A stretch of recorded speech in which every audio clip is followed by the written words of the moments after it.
Hi, everybody. So I am going to take you on a little tour of my MFA thesis exhibit and describe and discuss a little bit about why I created these paintings and the reason and the way they're made. So I'm going to share my screen.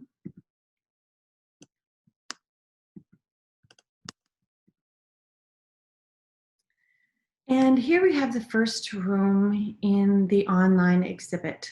My exhibit is online, and a portion of it is at the Box Factory in St. Joe, Michigan. So you can go see a few of the paintings in person there. In this room, I have 5 poppy paintings. When I first began creating these paintings, I didn't realize the intention behind them. So this piece, called the Poppy Couple, a couple of poppies, is one of my earlier works. I believe I created this in 2018, so kind of the beginning of my MFA program. It is a 30 by 40 painting, and there are 2 poppies with this abstracted foliage kind of in the background. And then chronologically, the next painting that I made using poppies was this one, Remember Me. It's a 68 by 68 inch oil on canvas. This piece was one that pushed me to the next level as an artist. Working large, this work is inspired from a field of poppy flowers that was created for, and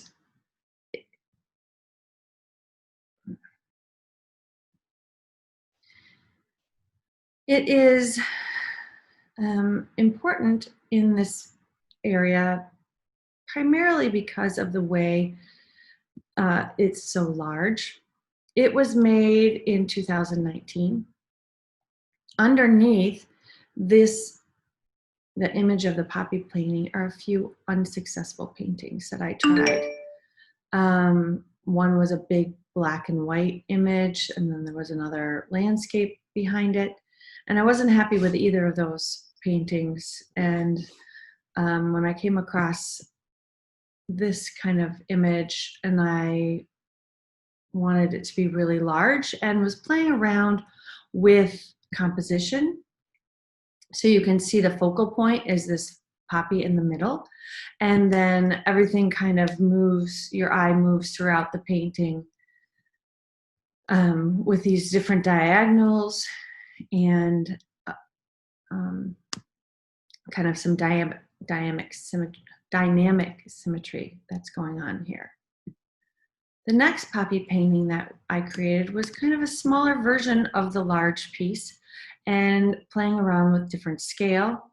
This one I've titled Flanders Fields, and the association with the poppy painting, the poppies and the poppy field and death kind of connected for me. If you'll notice, there are 5 paintings in this room introducing my work, and these pieces kind of seem to symbolize the 5 stages of grief. Flanders Fields, I was introduced to the poem that John McCrae wrote after making these paintings, and the idea of death and beauty started to begin to make these connections. So the growth that happens after death and trauma. So this piece is kind of a smaller version. You can see similar things happening. I played around with using some different color combinations in this palette. Still, the red and the green are very dominant, contrasting colors. And then 2020, the spring of 2020, and on March 5th, 13th, kind of everything that I was planning and seemed to shift and change with the coronavirus and the lockdown. Wasn't sure really where I wanted to go. At the same time, I became aware of a field of poppy paintings near me that I could go and see. And it was on the edge of a cemetery in Fenville, Michigan. I went to visit that poppy painting with my son. The poppy field with my son. And I was just kind of amazed. It's a 4-acre field, and it was planted in honor of a young man named Matteo. And Matteo had been in the military, and when he returned, he struggled with PTSD, and in 2015, he committed suicide. And his parents planted the field, the 4-acre poppy field, as a memorial to him. He was a beekeeper, and he loved the bees and the butterflies, and they planted this field to take care of them and to provide them a place. Many artists visited this field that spring and painted a lot of paintings from that. And then I really wanted the way I was making my work to change kind of after that visit. And I created the Garden of Grief and Sorrow after that. And this is a new technique that I started in about June and July. And it's a 48 by 64 inch painting. And kind of after visiting that field and not really knowing how my work felt relevant during this time of grief and trauma, I hadn't really considered that the things that I paint and that they're pretty could offer something to the conversation. And then I started to understand the correlation between beauty and trauma, and that it is important and can create a place and offering for help and healing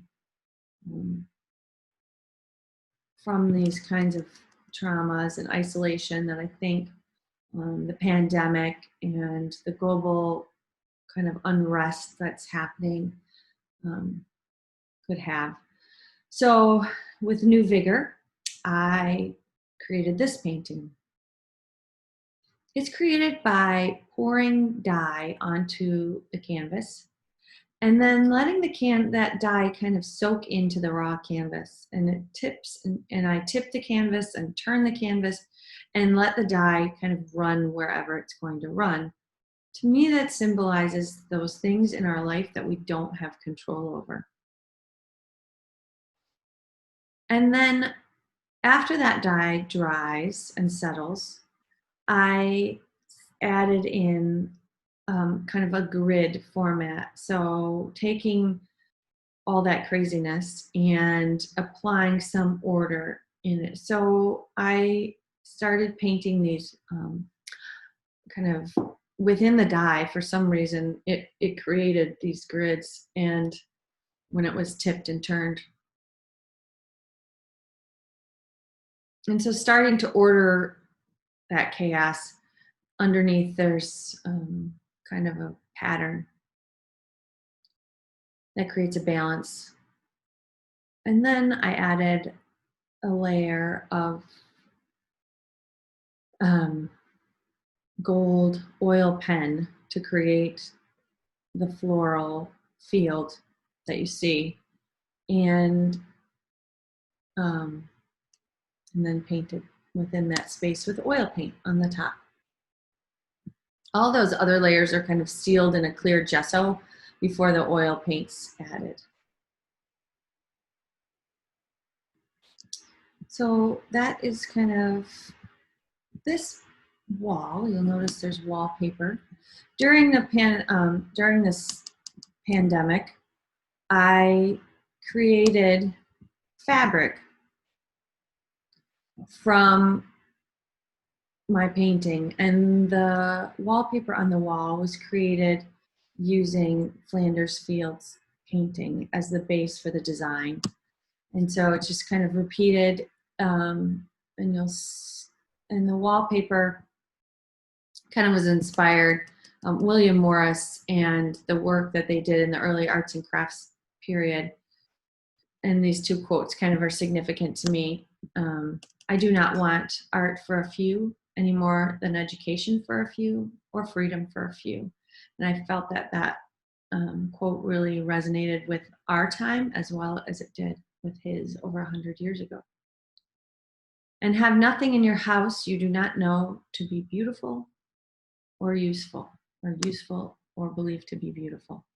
So, I think especially now when we are confined to our homes so much more than we were previous to the lockdown, I noticed, and I myself started to kind of take heed of that a little more than I had been when I was rushing around and doing all kinds of things. But um, and then we move into this next room.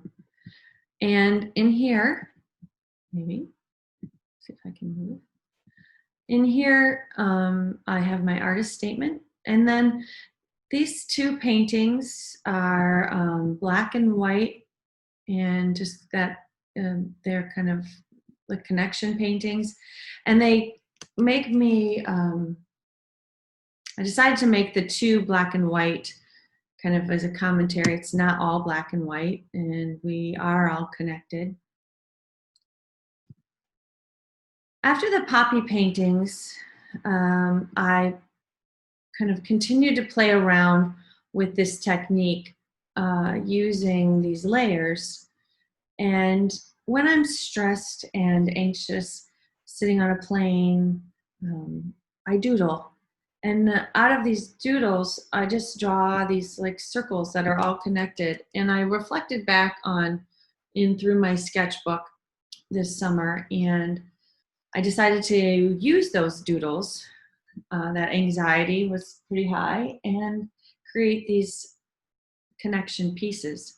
So again, I'm pouring the dye, layering the acrylic and latex house paint and inks, and then adding in a layer of charcoal, sealing all that with the clear gesso, and then painting with the oil paint on top. These layers are significant and have symbolism as well to me. I also decided to use that technique with some more floral pieces. And these have more whimsy, they're more light, more energized, and there's this connection with nature that's also been important throughout my work. I feel that when we are more connected with nature, we have less anxiety, less stress. The stress is relieved. I've begun to do some research regarding the effects of nature on the human body, and things like forest bathing are in vogue. So you might wonder why I have displayed all these different kinds of themes in my work together. And I believe there's more commonality in them than differences. I could have made a tree room, a flower room, a circle room, and separated them all. But I really felt like they belong together. And even though they have these unique differences, they still all work and flow well with each other, and they have more in common than they are different. So again, commenting on kind of what is happening around me in the world, and this is how I kind of respond to those conversations that are being had.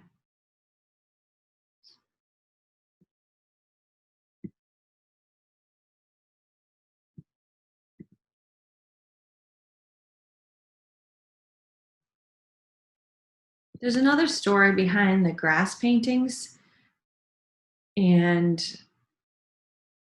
I've made a few of these grass paintings, kind of, I guess I call them spin-offs or series. This grass painting, again, is a very large and significant transitional piece, kind of moving some of my work into abstraction, playing in that area a little bit more. Similar to the circles, these pieces are light and um, the colors bringing nature right here, right in your face. Someone said to me, looking at one of my floral paintings, it's like you're shoving your face into nature. And I think with this, especially with the scale, you really feel like you're right up there in the grass. It's like, here I am, pay attention to me. In this piece, you'll see the many different greens that you would find in nature, and the spiking, intertwining, overlapping layers of line, and these sharp, pointy blades of grass are thrust across the picture plane. And I was also really trying to capture the light and darkness, and the shadows. And then I have these little circles kind of placed about to be a contrast to all those harsh edges. And I created another one kind of focusing on the color blue and titled it Bluegrass.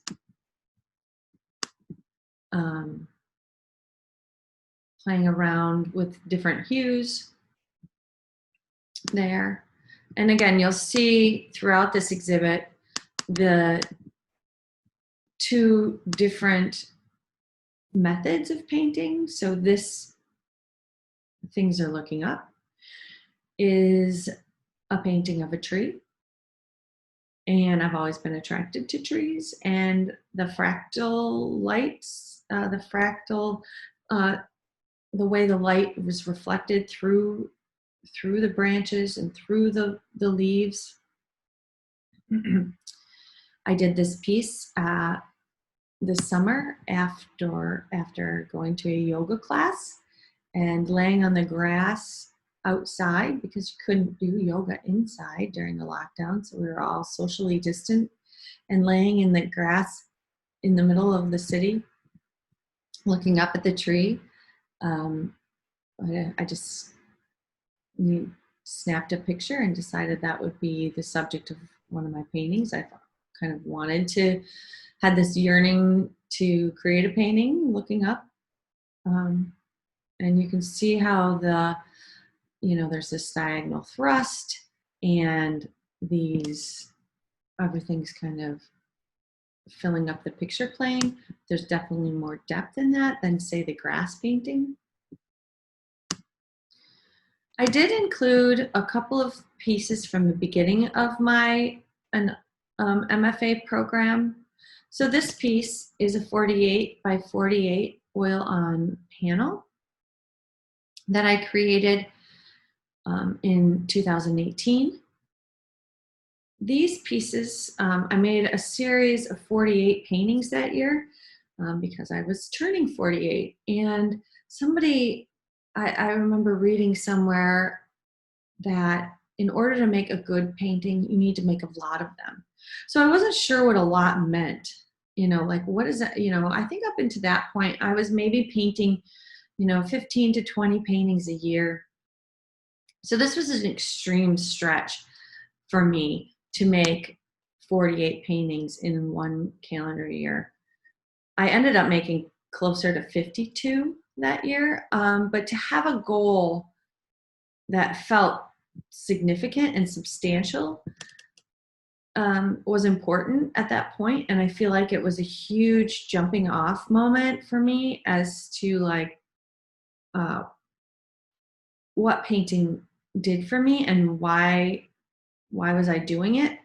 And while creating these pieces, I was participating in a time-based installation piece in Art Prize where I dressed up as an artist and went to Art Prize every day and painted live and switched out the paintings that were being exhibited every day for 22 days. The significance of that experience of painting while people were walking by the thousands. I mean, people were walking by my work, walking by me. The one thing that stood out while I was working and engaging with people about the work while I was making these 48 pieces. And mind you, my intention behind doing this wasn't to make every single painting a perfect painting. It was to kind of experience producing that amount of work and pushing myself to do something that was like completely outside my comfort zone. And what I took away from that was the response that people had. A fellow artist who was standing by his work right next to me, who I admire, would comment every day, "Oh, Mrs. Prolific, here she is again, she's making more work." And he was just kind of astounded by this kind of activity that I was involved in. But recognizing the way people's facial expressions changed from when they walked by, they saw these bright, colorful pictures. And now I called the project the Pretty Project because I found these images. This one I happened to take myself, but some of the images I found on Instagram. And so I would contact the person who posted it. For example, this piece is from Japan. The photograph was from Japan. And the person who posted the photograph lived in Japan. And there's this grove of ginkgo trees there, which I love ginkgo trees. So I might need to go and visit this piece. But I contacted her and said, "Is it okay if I use your photograph to inspire a painting?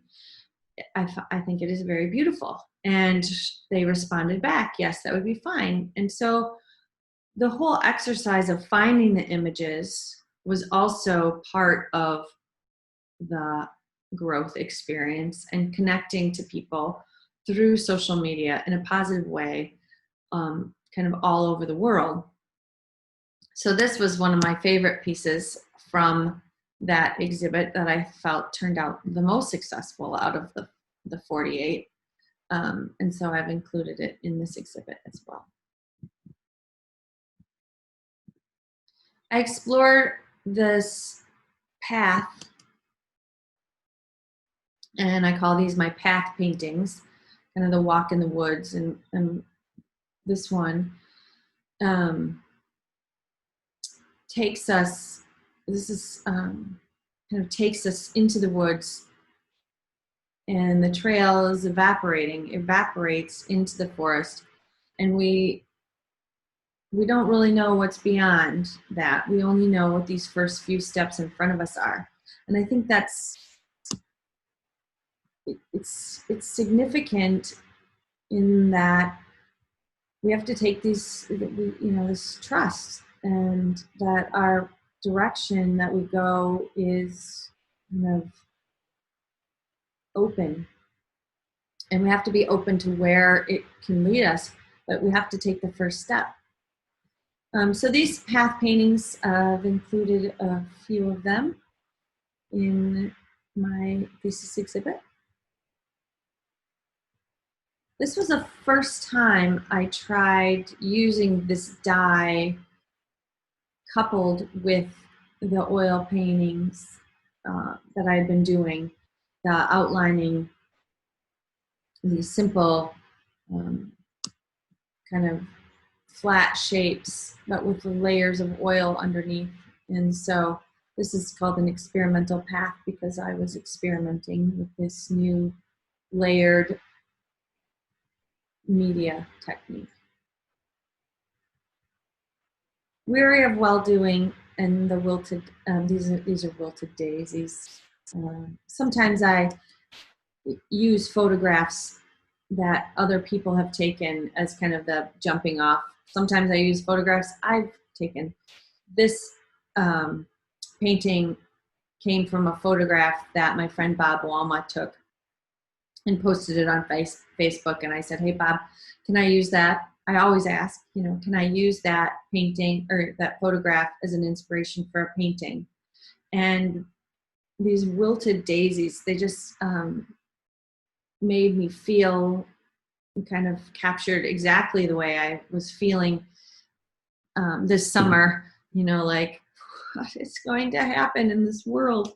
And so this is Weary of Well-Doing, which is something that my mother-in-law, Pearl, used to always say, how are you doing, Pearl? Weary of well-doing. And these daisies really felt like they were weary of well-doing, kind of at the end of something. So that is, let's see, I think that's the story of my thesis. The work that I've been doing for the last 3 years. This one is another one of my favorites, greens, connected. And using this dye technique. What I think is most interesting about this technique is the way the dye sometimes pulls through to the front of the oil paint. And I think these layers are significant in that what is happening in the painting is that the foundation of it is always there. There are these opaque areas and there are these transparent areas, but it's still always kind of part of us. The circles are also completely contained within the plane or within the canvas. Unlike some of the floral paintings that go all the way off the edge and, like my friend said, it's like your face is shoved right in the flowers. Well, this piece, we're each, it's all, we're so contained in our little worlds these days and isolated.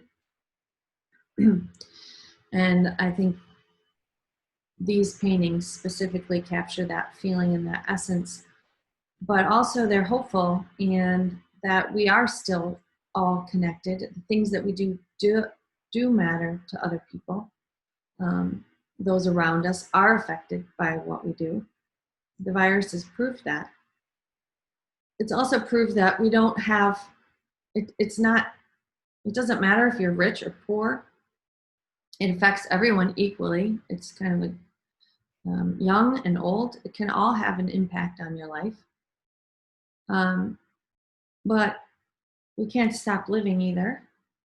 So we have to find a way to now work within the situation.